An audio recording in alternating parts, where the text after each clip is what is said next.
Okay, hello everybody. I'm Tahara Ezrahti with Applied Intuition, and today I'm here again with Corinne Cevaer-Corey, and she's a astrologer. And today she wanted to talk about Venus's trip through Leo and how it's going to spend about 4 months in Leo this summer, and that's highly unusual. So, Corinne, welcome. Go ahead and tell us a little bit about Venus and Leo and what we should All expect this right. summer. So I wanted to talk. I wanted to talk about Venus because she's going to be very present with us as a collective for whole of humanity this whole summer, and she's a very important planet in all our charts, whether we're a man or a woman. Venus has to do with the feminine side of ourselves, the receptive side. She's about manifestation. She's rules everything to do with our desires, our tastes, what we like in life, who we like in life, when and where, we like to do activities. She relates to our senses, our sight, smell, taste, touch, sound. So the type of music we like is Venus related, the type of activities and playful activities and vacations and joyful activities we like, it's all Venus related. The type of furniture we like in our home, whether it's very clean cut and design conscious, or whether we don't care about that and we want comfort, nurturance. That's our Venus that tells us what that's going to be about. So she tells us in our chart, all of us, what brings us comfort, what makes us feel secure. She's the planet that rules affection, emotions. I mean, the moon too for affection and emotions, but Venus in general rules women, feminine issues, sisters, daughters, girlfriends, friendships, relationships, the social manners we have and social behaviors we have in order to please others and fit in society. That's how our Venus is in our natal chart. The sign she's in, the house she's in, how she's aspected in our natal chart will determine that kind of social person that we are. All relationships, love relationships, friendship relationships, business relationships, everyday relationships, all relationships are ruled by Venus. I mean, she is the boss of many domains in our life, which is why it's important to talk about her this summer. She's about, of course, love and art, creativity, rules everything to do with beauty and aesthetics and design. Creative projects are Venusian. She rules values, what we value in life, as far as psychological, spiritual, but also material. What we are worth. That's all about the Venus. And she rules money, finances, and the whole banking sector and financial markets and the economy in that sense. This exchange, give and take. So Venus rules 2 signs in astrology. She rules Taurus, which would explain why she rules our values and what we stand for and our worth and our self-worth and where we find confidence in our gifts and resources, and why she rules money and all work-related matters to do with how we earn our money and how we spend our money. But she rules Libra, and Libra is the relationship part of the Venus and the arts and the creative projects and I said relationships, finding peace and harmony and love in our life is Libra related. Finding balance in our life is Libra related. And all the aesthetics and beauty and our sense of what's the type of environment that we care about in terms of feeling that it's pretty, That's Venus related and Libra related. And the comfort part is Taurus.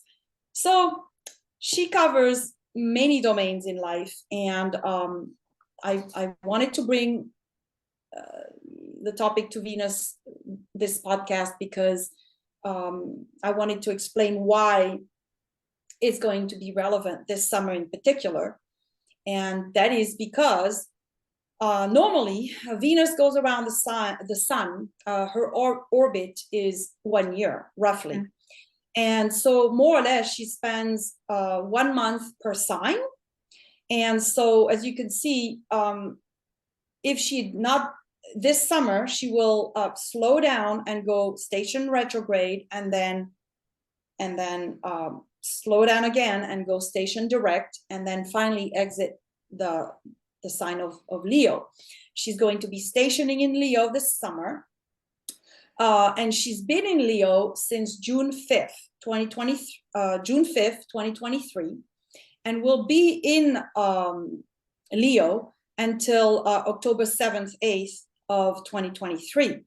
Now, that's a long time. Normally, she would have been at her normal speed, in Leo in June, a little bit of July, and on to the next sign. But because she's slowing down for this retrograde, her entire time in Leo this summer is from June 5th to October 8th, which is 4 months time, very long relative to the normal.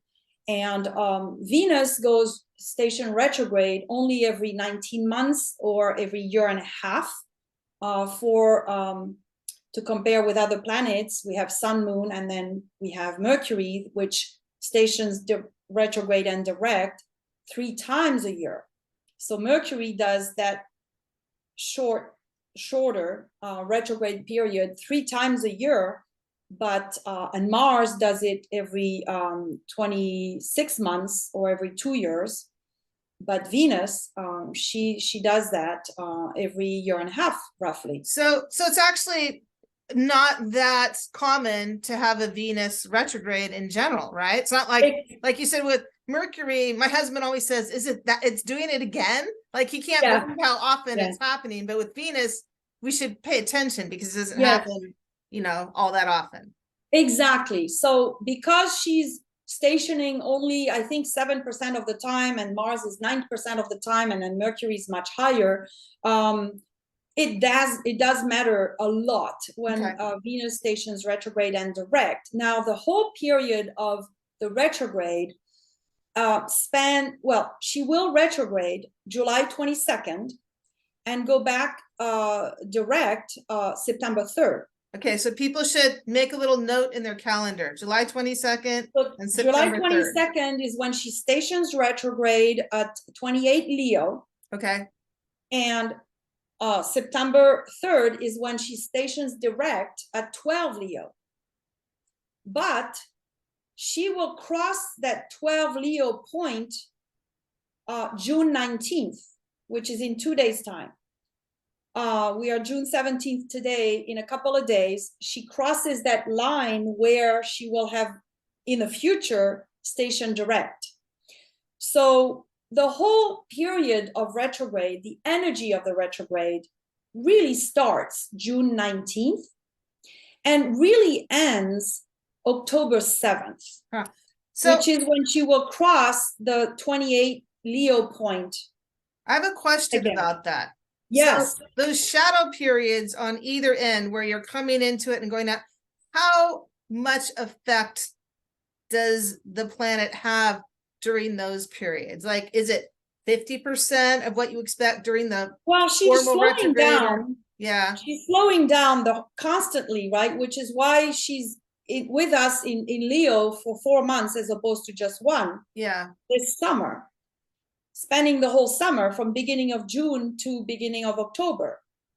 And so I like to consider the whole shadow period before the station retrograde and after the station direct to be valid, to be counting for something. How much though? The issues are starting to crop in our life, and then they're not totally resolved Like there isn't this final denouement until it's crossed the shadow. So when we just recently had a Mars retrograde, for me, it wasn't really done until it had passed the shadow point. And same thing with Mercury, but Mercury does it so often that your husband is right. It's like half the year Mercury is in retrograde or shadow of retrograde. And that's why, half of the population has Mercury retrograde in their natal chart. Right. It's more rare to have a Venus retrograde in your chart or a Mars retrograde in your chart because those don't happen as often. So, yes. So can we think of it as kind of like easing in and then easing its way out? Yes. So our attention, our awareness, our collective, consciousness is being pulled into the direction of Venus in Leo, and wherever Leo is in our chart is where Venus is going to go back and forth. She's staying in just the one sign this time in Leo, so it's full Leo. And just for general knowledge, she retrogrades in the same sign every 8 years. Oh, so that's significant. So the last time that she was in retrograde in Leo was from July to September of 2015. But however, the last time she was retrograde, just simply retrograde in a different sign, and it happened to be Capricorn, was from December 19th, 2021 to January 29, 2022. So that was a retrograde in Capricorn. And then for curiosity, I actually looked for the future and saw that, she'll retrograde in 2 signs in the future. She'll retrograde in Aries from March 2nd, 2025 to April 13 of 2025. That's going to be the retrograde period, but she'll retrograde in Aries and then back in Pisces, station direct in Pisces, go back through, so she'll cover that retrograde 2 signs in from March to mid-April 2025. So what can we expect with Venus in Libra this summer? Or no, Venus in Leo this summer. Yeah. Right. So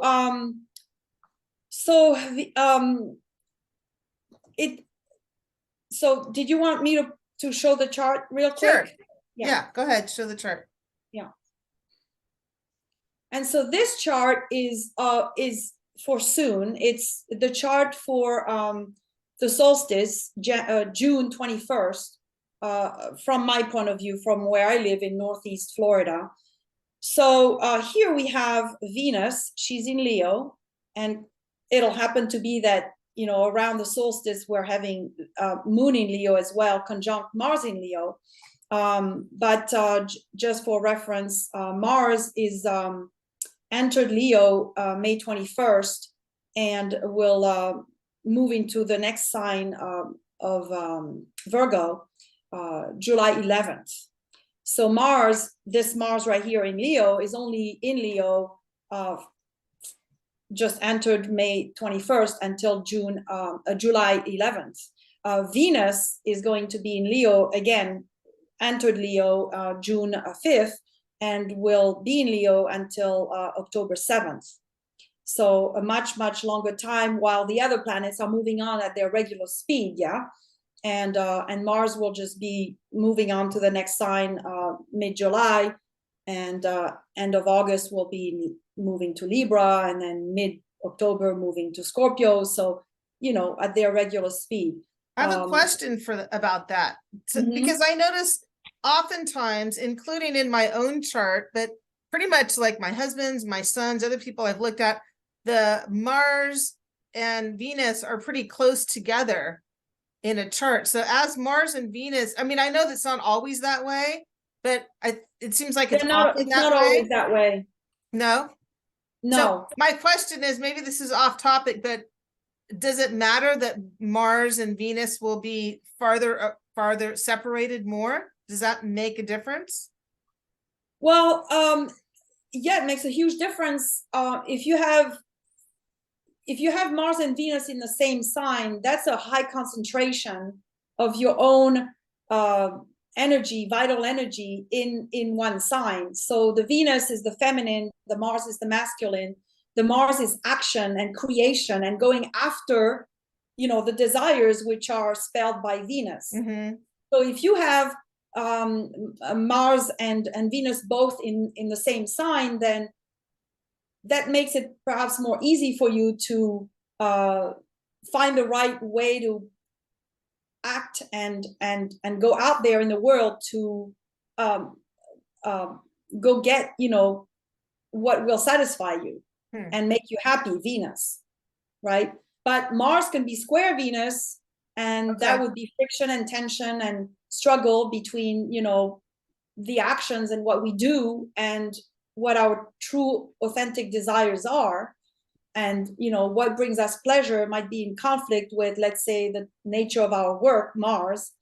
And then you could have a trine between Mars and Venus, in which case there's a nice flow of energy between our life force, Mars, our courage and assertion and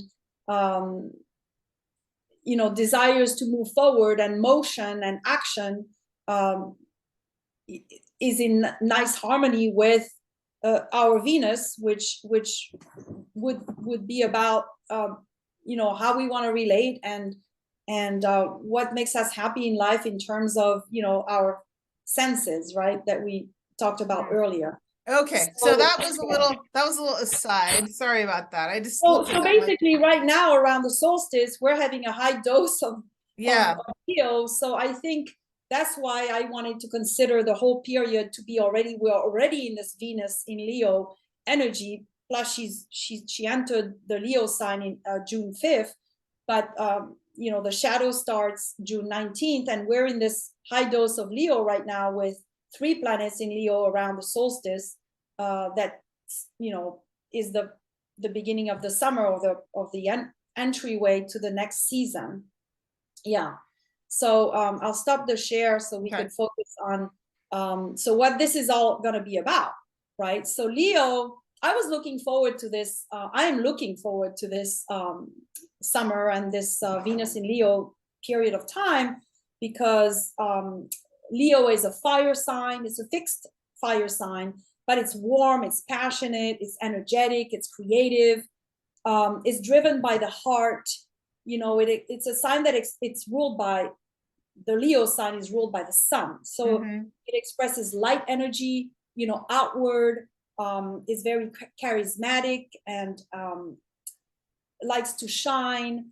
The sign of Leo is about being a proud and self-assured. Leo planets or Leo people or Leo parts of our chart, those parts of our chart will crave the spotlight and the attention and the praise. That's therefore where we're going to put our creative energy to go receive. The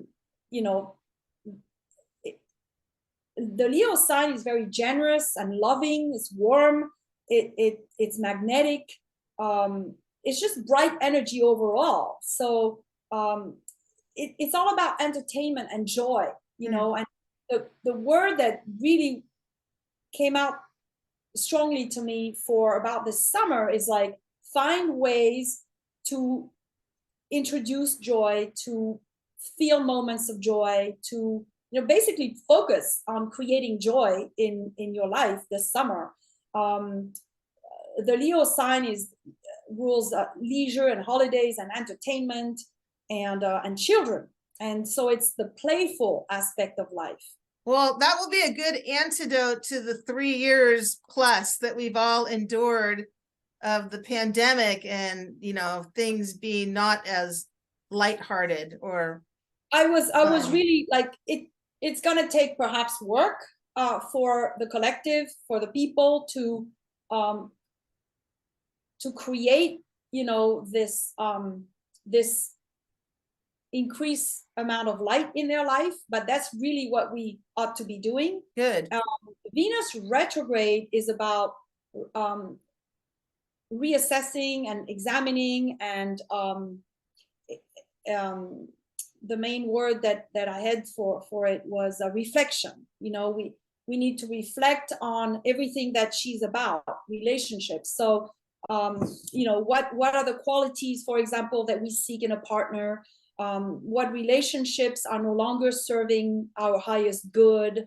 Are we happy in our relationships?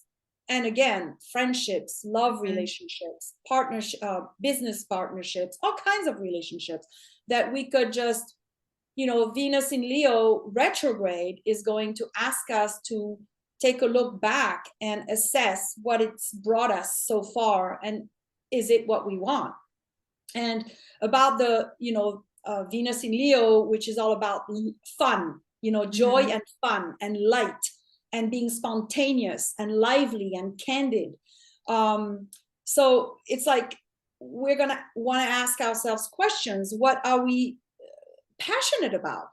You know, maybe a lot of us have lost our way, and we need to just go back to think, okay, what is it that makes me happy? Like, when my thoughts go here, I feel this way. When my thoughts go here, I feel lighter, happier, you know, more generous, more passionate, more alive.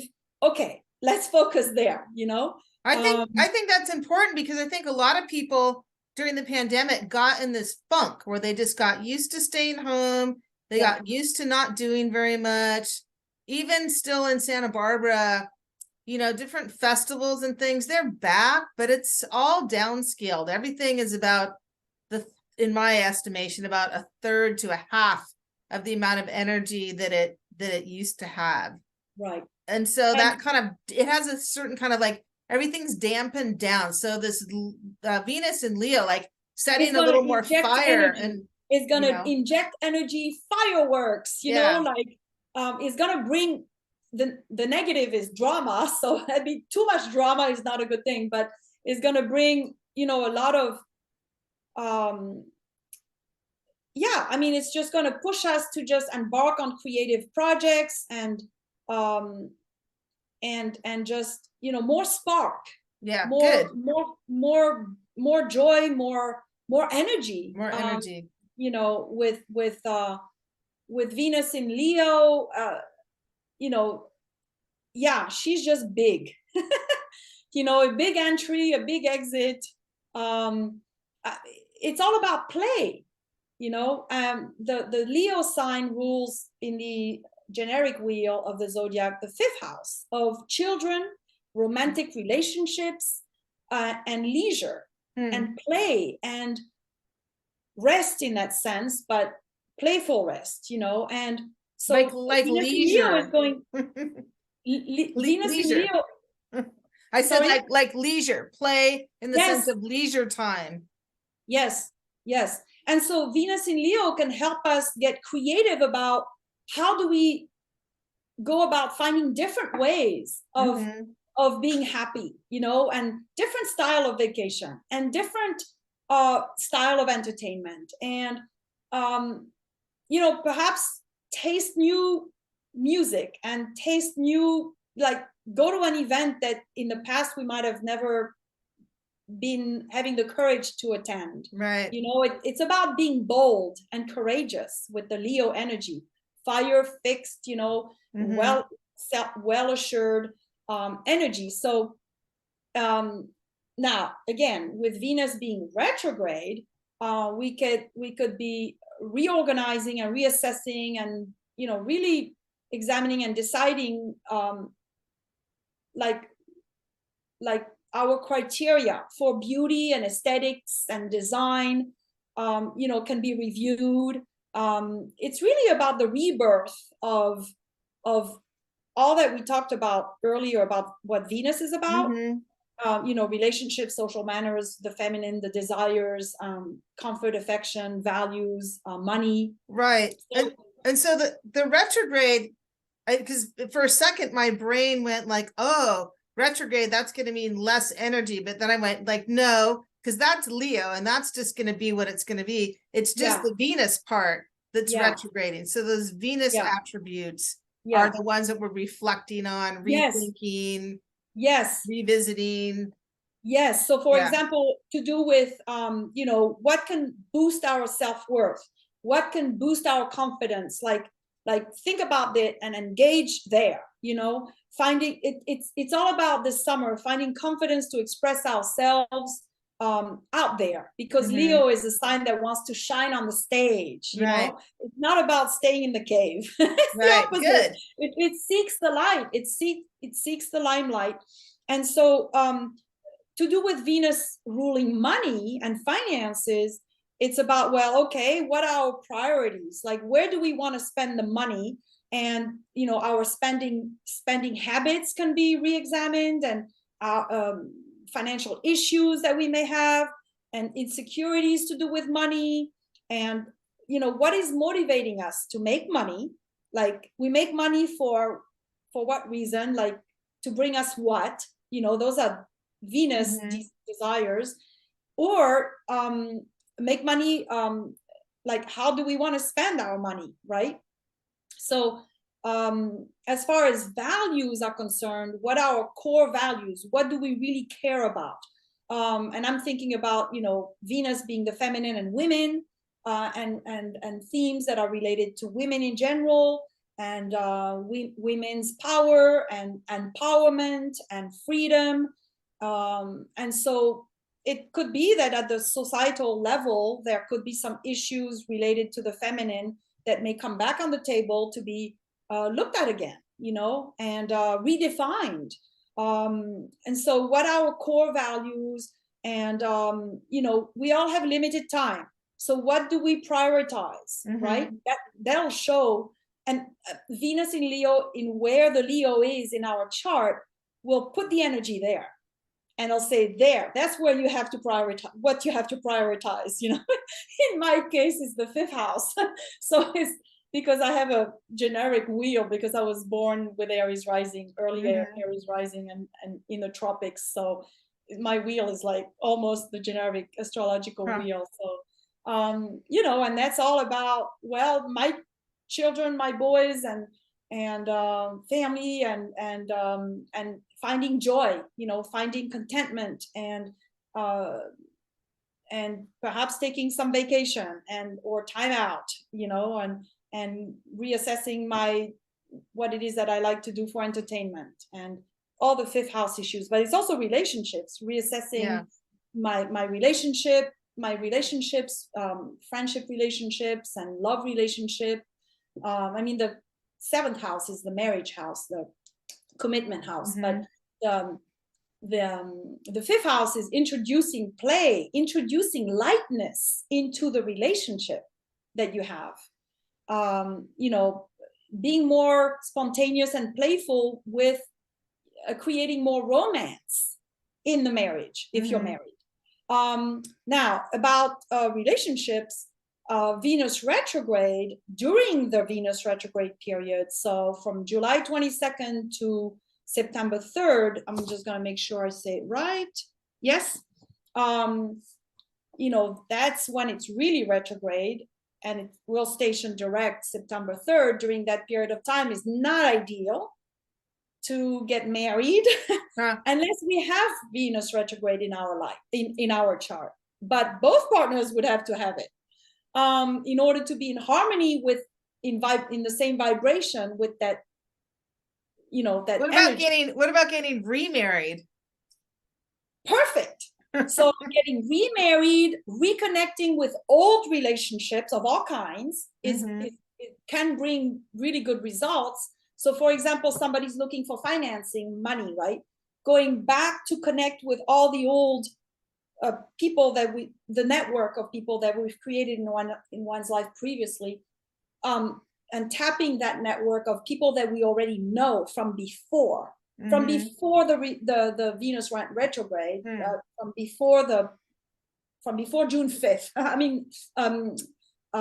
Not June 5th, June 19th is when it entered the shadow. So if we've, but it tends to be people that we've established relationships with, like before. So it's good to go back to old friendships, visit old friends or friends that we made before, reconnect, get married again, or symbolically, create events that will help us reconnect and rekindle the fire in our relationships. And so during the retrograde period is also not a good time to, and if we want to just have fun and for it to be short-lived, it's fine to meet someone and be head over heels in love and start this relationship during the Venus retrograde. And if by any chance you have Venus retrograde, and your new friend has Venus retrograde, then that's good.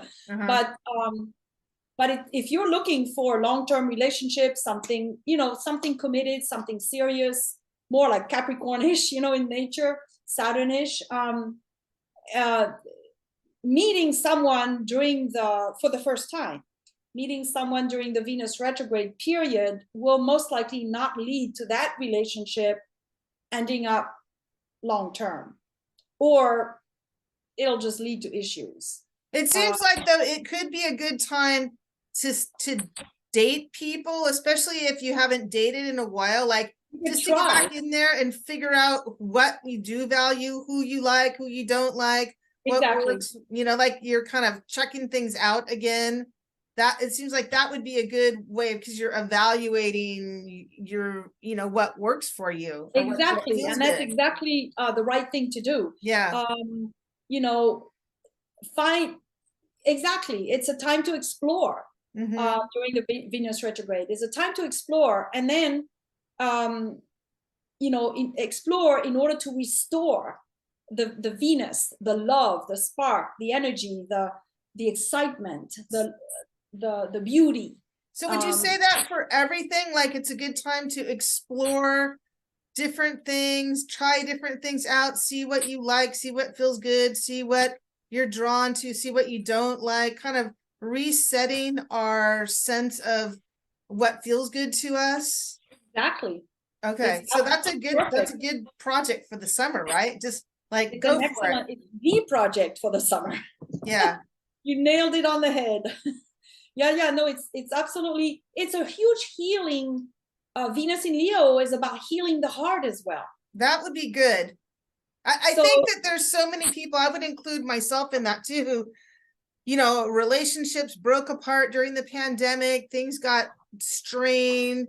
And it's like, how do we bring all this back together? How do we create a functional community again, functional society again, where people feel connected? And I think some of that healing and restart and reconnecting, and maybe even people coming to talk about, like, well, what are our values? Maybe people think their values are really different than others, and maybe they're actually more similar in many ways than they realize. And so I think this summer is also going to be a great summer for people who are willing, and people should be willing, honestly. I mean, in the chaotic and divided world that we live in, we should be wanting to tend to reach to the other side and realize that our core fundamental values are very similar. And there are just a few, little details that separate people, but the media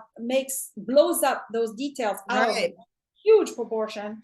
And no, this summer is about healing the heart, is about, reevaluating what is really important to us, what is truly important to us.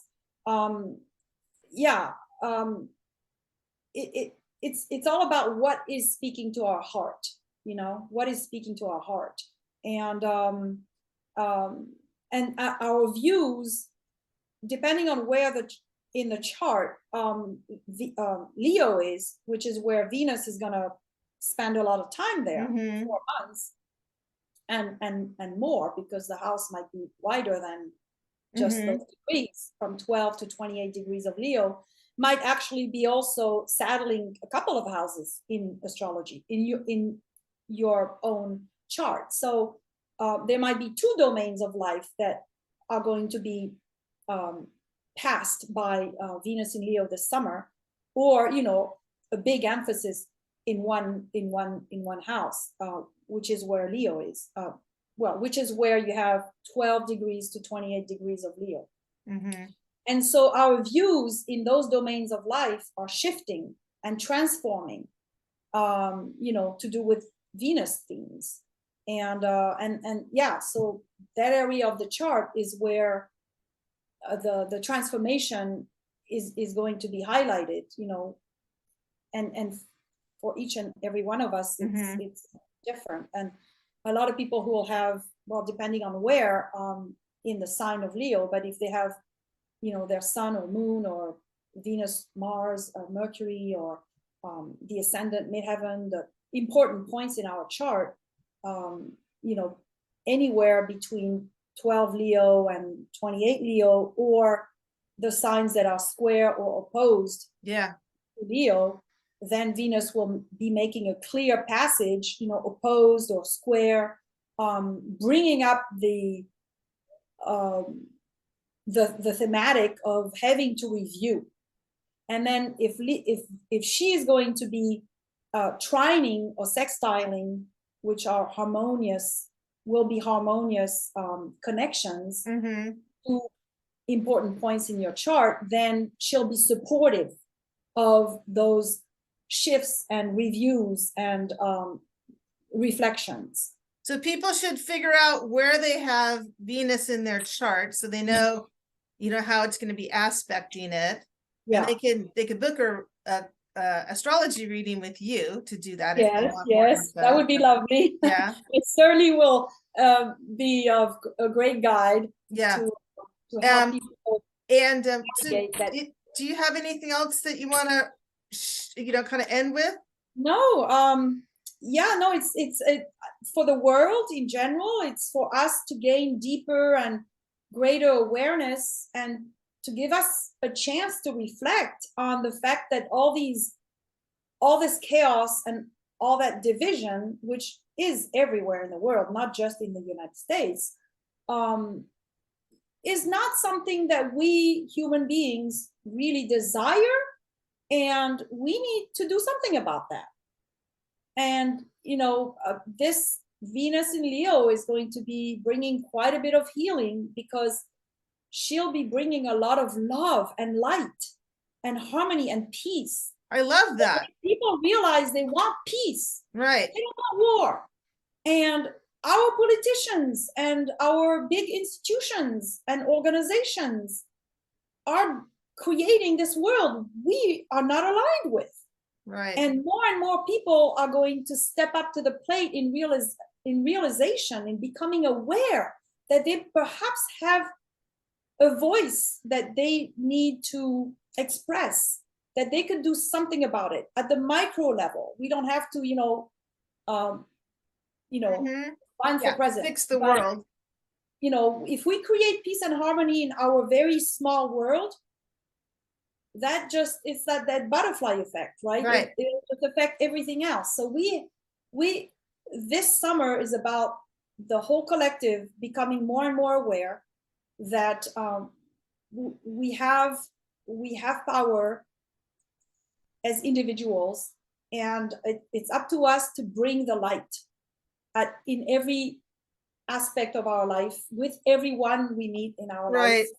I think it's interesting how in all this, and then we should wrap it up, but the mainstream media has just lost all of its credibility. Hardly anyone is watching them anymore, which is probably a really good thing, because people are like, very good thing. You're dividing us. We're not going to pay attention to you. We're going to listen to more reasonable voices that aren't inflaming division and separation. And we're taking back the power to figure out a solution on our own. And we're leaving these divisive mechanisms that have been like manipulating us. Really, we're pushing them out of the picture. Yeah. And so I think this summer is important. We have to do that. Yeah, great. We have to recreate that peace and love movement that they had back in the 60s. Right. That's why I asked you, should we call this episode The Summer of Love? And we'll talk about it and figure out a good name. But thank you so much for sharing all that information with us. It makes me really excited to move forward into the summer. And it's just a great thing. So everyone, if you want a reading with Corinne, you can contact her at, what's your website again? Or your It's email? core COR awakening, all attached, .com. Okay. COREawakening.com. Okay, and I'll put that in the show notes. And if you want And COREawakening at Gmail also. Gmail. Okay. So my email. You'll find that below. And if you want to find out more about a clairvoyant reading with me or clairvoyant development classes, my website's appliedintuition.com or .org, sorry. And everyone have a great summer. Happy solstice in a couple days and take care. Thank you. Thank you very much.